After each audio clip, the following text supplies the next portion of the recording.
जी news channel, सच है तो बोलेगा। देवरिया जनपद के सलेमपुर ब्लॉक के अंतर्गत प्यासी मिश्र में अयोध्या के आचार्य कालिका नंदन महाराज द्वारा कथा का आयोजन किया जा रहा है। बता दें कि 21 नवंबर से 27 नवंबर तक कथा का आयोजन किया जा रहा है। वहीं कथा के तीसरे दिन भगवान शिव पार्वती की चर्चा हुई। इस दौरान भगवान शिव पार्वती के विवाह के उपरांत भगवान शिव के मुखारविंद से भगवती पार्वती ने अथक प्रयास करके राम कथा रूपी गंगा का अवतरण सुनाया। इस राम कथा मंडप में विराजमान सभी भू देव धर्म के धर्ममयी माताएं बहनें, आज भगवान के मंगलमय कथा का तीसरा दिवस। कल की कथा में आप लोगों ने श्रवण किया। कल की कथा में आपने श्रवण किया कि भगवान शिव और भगवती पार्वती का विवाह संपन्न हुआ। भगवान अच्छा, यहाँ पे कथा का जो है कब से कथा शुरू? यहाँ का कथा 21 तारीख से प्रारंभ हुआ है। कार्तिक माह के पावन अवसर पर वत्स महाराज के 82 वत्स उत्सव के अवसर पर ये कथा प्रारंभ हुआ है और 27 तारीख तक पूर्णमासी तक चलेगा, जिसमें शयनकाल में मेले का आयोजन और भारतीय संस्कृति कार्यक्रम, सांस्कृतिक कार्यक्रम, भंडारे का कार्यक्रम, दीप उत्सव का कार्यक्रम, ये सभी इसमें आयोजन। आज चौथा दिन है। आज हमारी कथा का तीसरा दिवस है। किस पात्र का चर्चा आप करें? आज भगवान शिव भगवती पार्वती के विवाह की चर्चा कल हमने किया और भगवान शिव और भगवती पार्वती के विवाह के उपरांत भगवान शिव के मुखारविंद से भगवती पार्वती ने अथक प्रयास करके राम कथा रूपी गंगा का जो अवतरण कराया और जिसके माध्यम से भगवान शिव ने 5 कारणों का वर्णन किया। भगवान श्री राम प्रभु के जन्म के और उन कारणों का वर्णन होगा और राम जन्म महोत्सव मनाया जाएगा।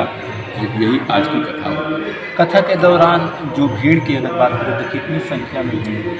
अभी तो आज तीसरा दिवस है। भीड़ को अपने पर्याप्त मात्रा में पंडाल तो भर ही जाता है और धीरे धीरे और अधिक लोग आ ही रहे हैं और जागरूक करने की आवश्यकता, इसीलिए हम लोग निकलते हैं बाहर, क्योंकि हमारा सनातन धर्म के ऊपर आज कुठाराघात हो रहा है। जिधर देखिए उधर ही सनातन धर्म ब्राह्मण को लेकर के वाद विवाद चल रहे हैं। तो हम लोगों का कार्य ही है, साधु वेश में आए हैं तो ये कार्य ही है कि समस्त जगत में घूम कर, इतना ही नहीं है पूरे संसार में घूमे, देश विदेशों में जाते हैं तो अपने रामचरितमानस का, भारतीय संस्कृति का हम लोग उद्बोध करते हैं और आप सबको अवगत कराते हैं कि हमारी भारतीय संस्कृति क्या है, हमारी कथा क्या है, कथा का मतलब क्या है। कथा सुनने का मतलब क्या है? भगवान ने मनुष्य शरीर को हम सबको दे दिया, लेकिन शरीर को प्राप्त करने के बाद विद्या अध्ययन कर लें, धन अध्ययन कर लें, यही हमारा कर्तव्य नहीं है। वास्तव में मानव जीवन का कर्तव्य क्या है? और इस मानव जीवन को प्राप्त करने के बाद, क्योंकि कहा गया कि 84 लाख योनियों में मानव जीवन सर्वश्रेष्ठ है और सर्वश्रेष्ठ जीवन पाने के बाद भी फिर हम भटकते रहे 84 में, तो ठीक नहीं।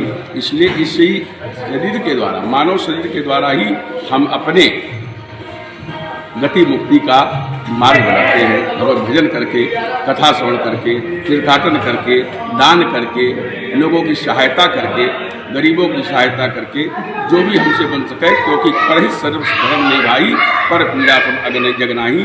तो परोपकार से बढ़ के संसार में कुछ नहीं है। प्रधान जी, आपके गांव में किस प्रकार का मतलब ये महोत्सव चल रहा है? तो हमारे यहाँ वर्ष महोत्सव का कार्यक्रम शुरू किया गया है और हमारे यहाँ के सारे सम्मानित लोगों से राय लेकर के यह हुआ कि इस साल से हम लोग वर्ष महोत्सव मनाएंगे। इसलिए विद्या से पंडित जी से संपर्क किया गया और यह हुआ कि पहले पंडित जी को हम लोग 7 दिन कथा सुनाएंगे वर्ष महाराज को, और वर्ष महाराज को कथा सुनाने के बाद लास्ट दिन पूर्णाहुति और हवन होगा और उस दिन कुछ कार्यक्रम, भजन संध्या का कार्यक्रम करा के भव्य भंडारा का कार्यक्रम किया जाएगा। इसके लिए हमारे गांव के सारे लोग मिलकर के सहयोग किए और राम कथा का भव्य तैयारी शुरू हो गया और हम परसों कलश यात्रा की, जो कि ऐतिहासिक कलश यात्रा निकला था प्यासी गाँव से, और वर्ष महोत्सव को ऐतिहासिक महोत्सव बनाने के अवसर हम लोग आगे से हर साल इस वर्ष महोत्सव को मनाया जाएगा और इसी संकल्प पूरे गांव के वर्ष परिवार दिया हुआ है और उसी आधार पर इस कथा को भव्य रूप दिया गया है। और 27 तारीख को यहाँ भव्य भंडारा और सांस्कृतिक कार्यक्रम का कार्यक्रम रखा गया है, जिस दिन कार्तिक पूर्णिमा का स्नान भी है और नदी पर दीप महोत्सव भी होगा।